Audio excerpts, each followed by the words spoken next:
좋아요, 구독.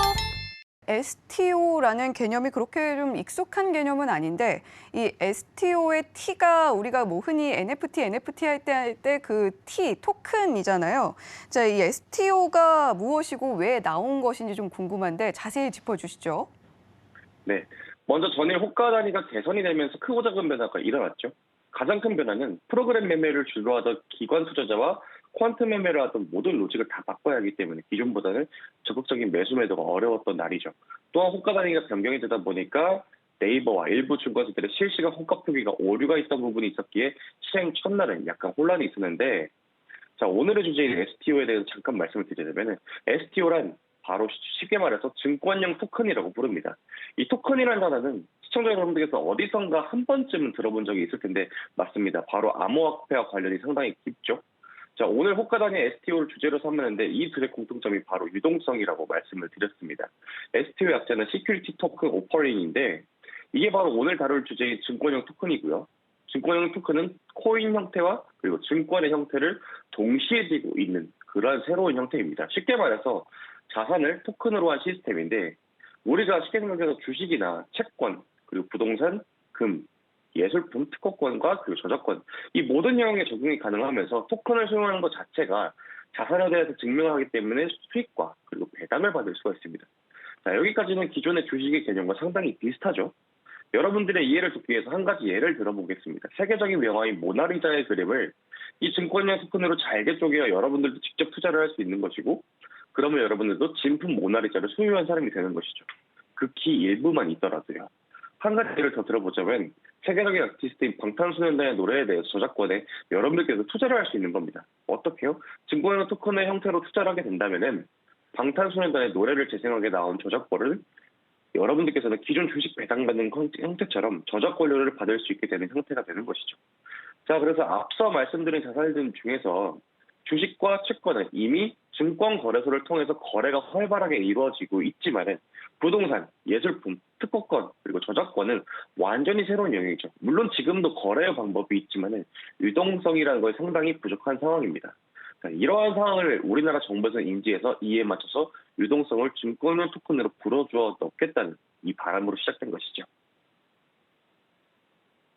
네, 아무래도 좀 새로운 시도로 여겨지는 만큼 증권형 토큰 STO에 대해서 문제점이 있다라던가 또는 우려되는 부분들도 분명히 있을 것 같은데 자, 어떤 것들이 구체적으로 있을까요? 네, 이 부분은 이전에는 아예 법적 제도와 사례가 없는 미지의 영역이기 때문에 정말 많은 조사와 공부를 해야 되는 영역입니다. 자, 우선 가장 먼저 생각해 볼 점은 왜 이번 금융통화위원회에서 금통위에서 칼을 빼들었을까라는 점인데요. 지난해 5월 금융당국에서는 위메이드가 발행한 코인인 위믹스라는 코인이 증권형이냐 아니냐에 대해 상당한 이슈머리가 있었죠. 사실 위메이드 얘기도 시간을 거슬러 가면은 테라 사태로 넘어가게 됩니다. 잠시 테라 사태에 대해서 얘기를 하게 되면은 22년 5월경에 권도현과 신영성이 설립한 테라폼 랩스에서 이 발행한 코인인 테라와 그 가치를 유지하기 위해 자매 코인인 루나가 완전 대폭락한 사건인데요. 이 루나 코인의 시가총액 코인 전체 시총의 5위를 자랑하는 만큼 개당 10만 원의 시세를 유지했던 코인입니다. 이 코인이 개당 1년도 되지 않은 어마무시한 폭의 하락을 한 사건인데요.